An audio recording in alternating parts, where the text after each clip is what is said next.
اس کے لیے میں آپ کو ایک واقعہ سناتا ہوں.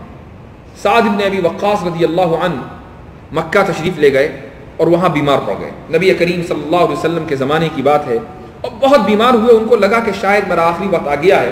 آپ صلی اللہ علیہ وسلم عیادت کے لیے جب تشریف لے گئے تو سعد بن ابی وقاص رضی اللہ عنہ نے کہا, یا رسول اللہ, میں چاہتا ہوں کہ میں اپنا سارا مال جتنا میرے پاس ہے ہر چیز میں وصیت کر دوں فی سبیل اللہ. نبی کریم صلی اللہ علیہ وسلم نے فرمایا کہ نہیں, سارا مال وصیت نہیں کرنا ہے. تو حضرت سعد فرماتے ہیں کہ اچھا یا رسول اللہ, مجھے 2/3 کی وصیت کی اجازت دیجیے. نبی کریم صلی اللہ علیہ وسلم نے اجازت نہیں دی. اچھا یا رسول اللہ, آدھا کر دوں؟ آدھے کی بھی اجازت نہیں. اچھا یا رسول اللہ 1/3 33%؟ تو آپ صلی اللہ علیہ وسلم نے اجازت دی اور فرمایا کہ والثلث کثیر, یہ میں اجازت دے رہا ہوں لیکن یہ جو 1/3 ہے یہ بھی زیادہ ہے. اس کا مطلب کیا ہوا؟ اور اس کے بعد آپ نے فرمایا کہ تم اپنی اولاد کے لیے, اپنی فیملی کے لیے کچھ چھوڑ کر جاؤ, یہ زیادہ بہتر ہے اس بات سے کہ وہ تمہارے بعد دوسروں کے سامنے ہاتھ پھیلائیں. اس کا مطلب کیا ہوا؟ اس کا مطلب یہ ہوا کہ ایک انسان جو کماتا ہے تو 1/3 وہ وصیت کرے اور باقی جو 2/3 ہے وہ اپنی ضروریات اور اپنی خواہشات کے لیے استعمال کرے. نبی کریم صلی اللہ علیہ وسلم نے 1/3 کی اجازت دی ہے. ہاں, لیکن یہ ضرور فرمایا کہ 1/3 بھی زیادہ ہے. لہٰذا اگر کوئی آدمی 33% کے بجائے 25% اللہ کے راستے میں دینے کی عادت ڈالے, 2.5% تو زکوٰۃ ہے, وہ تو فرض ہے, وہ تو ہر ایک کو دینا ہے. لیکن جو صدقات ہیں جس کی تاکید اور جگہ جگہ نبی کریم صلی اللہ علیہ وسلم نے مختلف احادیث میں کی ہے, قرآن کریم کے اندر جگہ جگہ لوگوں کو ابھارا گیا ہے کہ صدقات دیں, وہ کس خانے میں آپ ڈالیں گے؟ 2.5% میں تو وہ نہیں آنا ہے, 2.5% میں تو زکوٰۃ چلی گئی. اب جو باقی کا ہے وہ اللہ کے راستے میں خرچ کرنا ہے, وہ والنٹری ڈونیشن. تو اس کا ہمارے پاس کیا ریشیو ہونا چاہیے, وہ کیا پرسنٹیج ہے؟ اگر ہم اپنی دولت کا, اپنے مال کا 25% اس چیز کے لیے طے کر لیں کہ یہ میں اللہ کے راستے میں دینا ہے, اور باقی جو 75% ہے یہ بھی اللہ ہی کا دیا ہوا ہے. کوئی آپ مستحق اور ہم مستحق نہیں تھے, کوئی ہم اپنے پٹے پر لکھوا کر نہیں لائے تھے کہ ہمیں سال میں $1,00,000 کمانا ہی ہے, ہم مستحق تھے نہیں. یہ تو اللہ رب العزت کا فضل ہے, جس کو چاہتا ہے دیتا ہے. تو یہ جو 75% ہے یہ بھی ہمارے لیے ہے, ہماری فیملی کے لیے ہے. تو اس لیے مسلم کمیونٹی کے ایک فرد کو یہ چیز ذہن میں رکھنی چاہیے. سعد بن ابی وقاص رضی اللہ عنہ کو وہ وقت یاد کریں, چونکہ جب انسان اس پوزیشن پہ پہنچتا ہے کہ سامنے موت کھڑی ہے تو یہ سوچتا ہے کہ کاش کہ میں زندگی میں ایک پائی بھی اپنے لیے بچا کر نہ رکھتا اور ہر چیز میں اللہ کے راستے میں خرچ کر دیتا.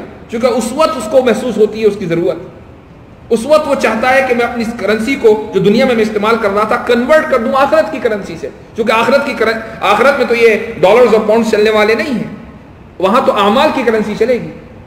اور اس وقت وہ چاہتا ہے کہ میں پوری کی پوری دولت کنورٹ کر دوں, اور اس وقت پوری کی پوری دولت کنورٹ کرنے سے کوئی فائدہ ہونے والا نہیں. اس لیے فرماتے ہیں کہ والذین اذا انفقوا لم يسرفوا ولم يقتروا وكان بين ذلك قواما, اعتدال کے ساتھ چلیں, وكان بين ذلك قواما. اعتدال دراصل اس شریعت کی خصوصیت ہے. ابن عمر رضی اللہ عنہ نبی کریم صلی اللہ علیہ وسلم کی خدمت میں حاضر ہوئے, فرمایا یا رسول اللہ مجھے اجازت دیجیے کہ میں روزانہ پورا قرآن پڑھوں. آپ نے فرمایا کہ نہیں. یا رسول اللہ میں پڑھ سکتا ہوں. اچھا 2 دن میں پڑھ لوں؟ آپ نے فرمایا کہ نہیں. 3 دن میں پڑھ لوں؟ بڑی ایک روایت میں ہے کہ اجازت دی, اور ایک روایت میں یہ ہے کہ روزانہ 5 پارے پڑھنے کی اجازت دی. ابن عمر رضی اللہ عنہ جب بوڑھے ہوئے تو فرمانے لگے کہ مجھے اب پتہ چلا نبی کریم صلی اللہ علیہ وسلم نے مجھے منع کیا تھا. چونکہ اگر میں اس اجازت پر یا نبی کریم صلی اللہ علیہ وسلم سے وہ اجازت لے لیتا کہ مجھے روزانہ قرآن پڑھنا ہے تو ظاہر سی بات ہے کہ مجھے پوری زندگی اس کی اتباع کرنی تھی. آج جب میں بوڑھا ہو گیا, میرے اعضاء میں اتنی طاقت نہیں, اتنی قوت نہیں ہے, میں کہاں روزانہ پورا قرآن پڑھ پاتا. 5 پارے روزانہ پڑھنا مشکل ہے. چونکہ نبی کریم صلی اللہ علیہ وسلم کا ارشاد ہے کہ خیر الامور ما دیم علیہا, بہترین کام وہ ہے جس کو آپ کنسسٹنسی کے ساتھ کریں, پابندی کے ساتھ کریں. اگر آپ نے ایک رات خوب نوافل پڑھی, اگلی رات بول, تو اس سے کوئی فائدہ نہیں. لیکن اگر آپ نے ایک رات 2 رکعت پڑھی اور اگلی رات 2 رکعت پڑھی, تیسری رات 2 رکعت پڑھی, اور اس طریقے سے آپ مداومت کنسسٹنسی کے ساتھ پڑھتے گئے, یہ عمل اللہ رب العزت کے یہاں زیادہ مقبول ہے. ام سلمہ رضی اللہ عنہا اعتکاف میں تھیں, ام المؤمنین, رمضان میں, اور آپ صلی اللہ علیہ وسلم نے دیکھا کہ مسجد میں ایک رسی بندھی ہوئی ہے. پوچھا کہ رسی کیسی ہے؟ تو بتایا گیا کہ ام سلمہ رات کو عبادت کرتی ہیں, جب تھک جاتی ہیں تو رسی پکڑ کے کھڑی رہتی ہیں. آپ صلی اللہ علیہ وسلم نے فرمایا کہ اس کی کیا ضرورت ہے, نیند آ رہی ہے تو سو جاؤ, اور اگر عبادت کرنے کی طاقت ہے، قوت ہے، تو عبادت کرو، اپنے اوپر جبر کرنے کی ضرورت نہیں ہے۔